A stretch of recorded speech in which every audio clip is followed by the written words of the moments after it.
Hello everyone and welcome to Life Begins at 20. My name is Mark and today we have episode 4 of MTG Cubed. There's been a slight change in plan with this episode as the singles that I ordered haven't turned up yet, which is unsurprising considering the time of year it is and the post over here in the UK. So I've decided to change it up and have all of the 2-colour guild cards instead.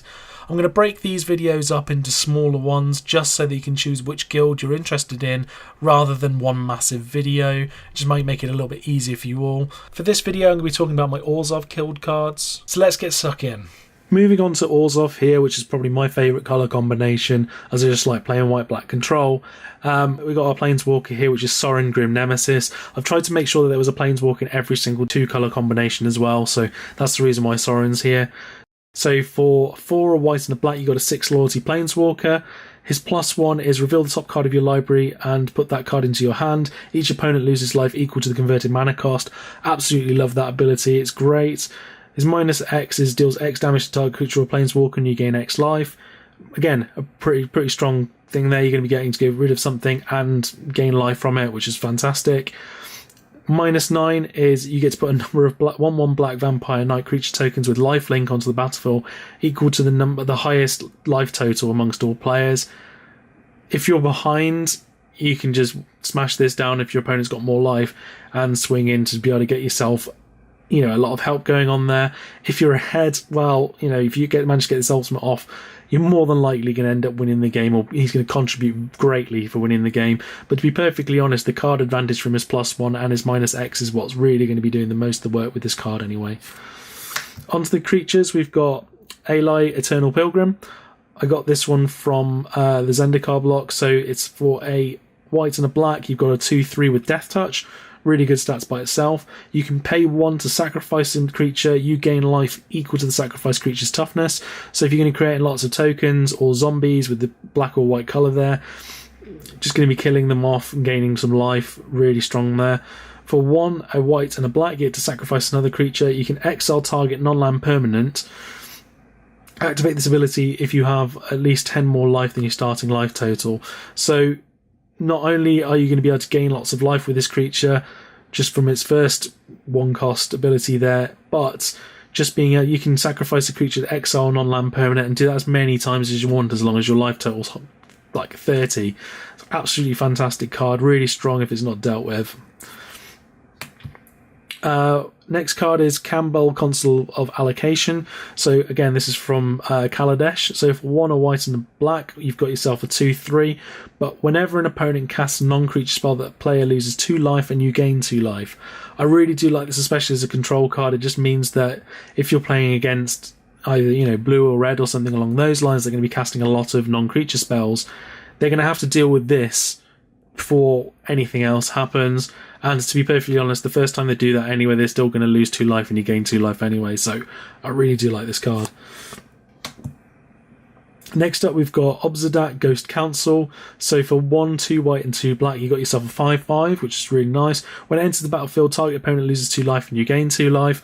So automatically, you've got yourself a nice little 4-life swing there. At the beginning of your end step, you may exile him. If you do, return to the battlefield under its owner's control at the beginning of your next upkeep, it gains haste. So no matter what here, you can flicker it in and out just to be constantly gaining more life and more life and more life and slowly draining your opponent down unless they deal with it. It puts a little clock on the game, which is really nice. And the fact it gets haste as well means you're going to carry on swinging in. So really strong card there.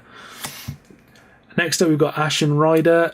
So for 4, 2 white and 2 black, you got yourself a flying 5/5, which is very expensive. But when he enters the battlefield or dies, you get to exile a target permanent. So, if you can get yourself a flicker mechanic going on to get him constantly coming into the battlefield, you're just going to slowly get rid of all of their permanents, or you can end up sacrificing him to do the same, and then with any of the regeneration or get from your graveyard back into play, you're not going to mind doing that. Just get rid of lots of their permanents. So he may look expensive, but there are lots of things in a cube anyway that may be able to make the most of him. Strong card. Next up, we've got Anguished Unmaking as an instant. So for 1, a white and a black, you get to exile non-land permanent. You lose 3 life. To be perfectly honest, I don't mind paying 3 life to get rid of something that's really important to the opponent. Especially exiling, it means they won't ever be able to get it back, so I do like that card. Next up, we've got Utter End. So for 2, a white and a black, you get to exile non-land permanent as well. So you're paying the extra mana not to lose 3 life. I put them both in there because people like to have the option of whichever one they want to have. There may well be a better card out of the 2, and there may be a better replacement for it, so do let me know in the comment section below. And the last card we've got is Pillory of the Sleepless. So for 1, a white and a black, you get to enchant creature so it can't attack or block, and it has, at the beginning of your upkeep, you lose 1 life. So again, it's going to put a clock onto your opponent unless they either deal with the creature, in which case you've got what you've wanted out of it, or getting rid of the enchantment itself. So they've had to waste a little bit of their removal just to get rid of this. I don't have a problem with that. Again, there may well be better cards in this 2-colour combination. So like Lingering Spirits, for example, might well be a better choice for this. So do let me know in the comment section below what you think. So those are all the cards I have from this guild. If you want to see the rest, I've put a link in the description below for them all.